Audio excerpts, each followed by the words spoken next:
యవనస్తులను పాడు చేసే 5 విషయాలు. మొట్టమొదటిగా చెడు స్నేహాలు. మన జీవితం ఎక్కువగా ప్రభావితం చేసేవారు మన స్నేహితులు. మనం ఎవరితో తిరుగుతున్నామో, ఎవరితో సహవాసం చేస్తున్నామో కొద్ది రోజుల్లో మనం వారిలా మారిపోతాం. మొదట వాళ్ళు ఇది చిన్న విషయం అంటారు, తర్వాత మనల్ని తప్పుడు మార్గంలో నడిపిస్తారు. చాలా మంది వాళ్ళను వదిలేస్తారేమో అని భయపడి లేదు అని అనలేకపోతున్నారు.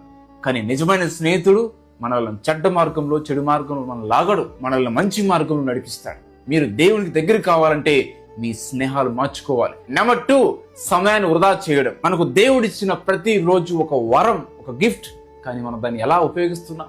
రోజంతా ఫోన్ స్క్రోల్ చేస్తూ, రీల్స్ చూస్తూ, చాటింగ్ చేస్తూ, యూట్యూబ్ షార్ట్స్ చూస్తూ, ఫోన్ లో గేమ్స్ ఆడుకుంటూ ఇలా సమయాన్ని, టైం అంతా కూడా మనం వృధా చేస్తున్నాం, సమయాన్ని అంతా వేస్ట్ చేస్తున్నాం. మనకు అనిపిస్తుంది ఇంకా చాలా టైం ఉందని, కానీ నిజానికి సమయం చాలా వేగంగా పోతుంది. ఒకసారి పోయిన సమయం తిరిగి రాదు. మీ ఎవరి కాలము మరలా రాదండి. ఉన్న సమయాన్ని వాడుకోండి, దేవుడి కొరకు వాడండి, ప్రార్థన చేసుకోండి, బైబిల్ చదవండి, మంచి కార్యాలు చేయండి, మంచి పనులు చేయండి. 3వది, దేవుడి నుండి దూరం అవ్వడం. ఇది చాలా ప్రమాదకరమైన విషయం. మొదట మనం ప్రార్థన చేయడం మానేస్తాం, తర్వాత బైబిల్ చదవడం తగ్గిపోతుంది, చివరికి దేవుడి గురించి ఆలోచించడమే మానేస్తాం. ఇంకా దేవుడితో అవసరం లేదని అనిపిస్తుంది. దేవుని లేకుండా జీవితం అంటే వెలుగు లేని చీకటి లాంటిది. బయటికి బాగానే కనిపించినా లోపల ఖాళీగా ఉంటుంది. సంతోషం ఉండదు, సమాధానం ఉండదు, ఆనందం ఉండదు. కానీ మనకు నిజమైన సంతోషము, సమాధానము అవి దేవుడి దగ్గర మాత్రమే ఉంటాయి.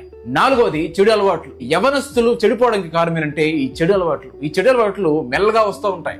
మొదట సరదాగా అని మొదలవుతుంది, కానీ తర్వాత అది బానిసత్వంగా మారిపోతుంది. ధూమపానం అంటే స్మోకింగ్, మద్యం, ఆల్కహాల్, డ్రగ్స్, రాంగ్ రిలేషన్షిప్స్, చెడు స్నేహాలు, తప్పైన సంబంధాలు, లోకము, పాపం, వ్యభిచారము, జాగ్రత్త లాంటి పాపములు, ఫ్రెండ్స్ బెనిఫిట్స్ అని లోక సంబంధమైనవి చెడు అలవాట్లన్నీ కూడా ఇవన్నీ యవనస్తులు పాడు చేస్తున్నాయి. ఇవన్నీ మొదటగా చిన్న విషయంగా అనిపిస్తుంది, కానీ తర్వాత మీ శరీరాన్ని మాత్రమే కాదు, మీ మనస్సును, మీ ఆత్మను కూడా నాశనం చేస్తున్నాయి. చాలా మంది యవనస్తులు అంటారు, నేను ఎప్పుడైనా ఆపగలను, దీన్ని మానేయగలను అనుకుంటారు. కానీ నిజానికి వారు ఆ అలవాట్లకు బంధించబడిపోతున్నారు, బయటికి రాలేకపోతున్నారు. ఈ అలవాట్లు మన దేవుడి నుండి దూరం చేస్తాయి, మన భవిష్యత్తును కూడా పాడు చేస్తున్నాయి. మనం దేవుడి దగ్గరికి వస్తే దేవుడు మనకి సమాధానం ఇస్తాడు. ఈ ప్రతి చెడు అలవాట్ల నుంచి, పాపం నుంచి విడిపిస్తాడు. మనం పవిత్రుగా, పరిశుద్ధంగా దేవుడు చేస్తాడు. నెంబర్ 5, 5వదిగా, లక్ష్యం లేకుండా జీవించడం.